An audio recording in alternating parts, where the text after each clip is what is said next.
I was 6 and I was playing in the park of some small Missouri town with the toy cars that I bought from a fair booth in some other small Missouri town. At this time, I was homeschooled, so from March until October I traveled around with my family from fair to fair with our concessions and games. I was thinking about how many more small Missouri towns my parents would take me to before the fair season was over and I could finally go home. Some boy that was about my age approached me and grabbed the Wild West trailer toy that I had left close to the slides, 6 or 7 feet away from me. I told him that it was mine, but he could play with it. The boy didn't say anything. He just crouched away from me and roughly spun the trailer's tires on the asphalt while making truck noises. I asked him not to do that, but he didn't respond. Long story short, he told me that trucks were for boys, not girls, which confused me because I was a girl and these were my trucks and I played with them. In my confusion, I accidentally somehow hit him in the face with one of my so-called boys' toys. Despite repeatedly pleading my innocence to my mother when she found out, I was grounded for the entire week, which was the longest punishment I had ever received. I had never known such an injustice before in my life. Hadn't my parents always said to stand up for yourself when people were being rude?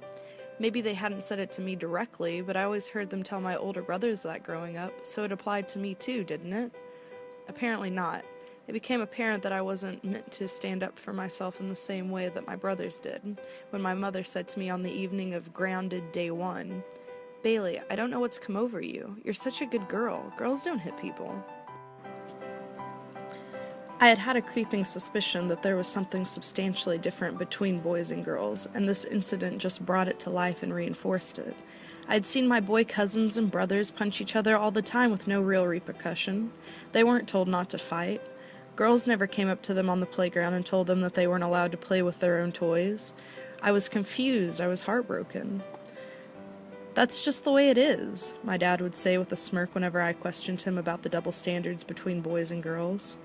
For a long time throughout my prepubescence and pubescence, I was confused about my own identity because of these disparities. I was upset that my own father was complacent with these strange rules that dictated what I could and could not do compared to what the boys in my life could and could not do, but I didn't know how to combat that anger. So I tried to fit the role of girl, whatever that meant, despite feeling ill-equipped to do so. As I grew older, I came to realize that people are more complex than the stereotypes in which society tries to fit them. With this realization, it was easier to rise above the toxic expectations and be my own individual and respect others' individuality. Part of what helped with my transition was my exposure to and newfound love of contemporary art. When I was 16, I discovered an artist named Jenny Holzer. Holzer is known for art that incorporates written language and small sayings called truisms into grand public displays. She began her work by pasting very plain yet powerful phrase posters on buildings. As she rose to prominence among feminist art groups, she did larger displays such as billboards and LED light installations.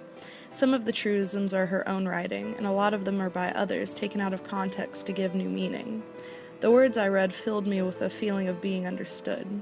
There was some deep melancholy connection in my heart tied directly to Holzer's work. The truisms were vague, obscure, but they also made sense and feeling, if not meaning. One in particular stood out to me: raise boys and girls the same way. This phrase was so simple and obvious, yet struck me in a powerful way. From that moment of discovery on, Jenny Holzer became my substitute art mother. She provided me with the understanding and room that I needed to be my full individual self where my own parents had failed me. I saw her art's size and progression as a reflection of my own. She started small, a whisper on a street corner, but made herself be heard louder and louder not only in her own city, but cities across the world. Plain print evolves into large-scale projections across buildings and monuments. She demands to be both seen and heard. I hope to continue my own growth to the point that I demand to be seen and heard, rather than making myself small.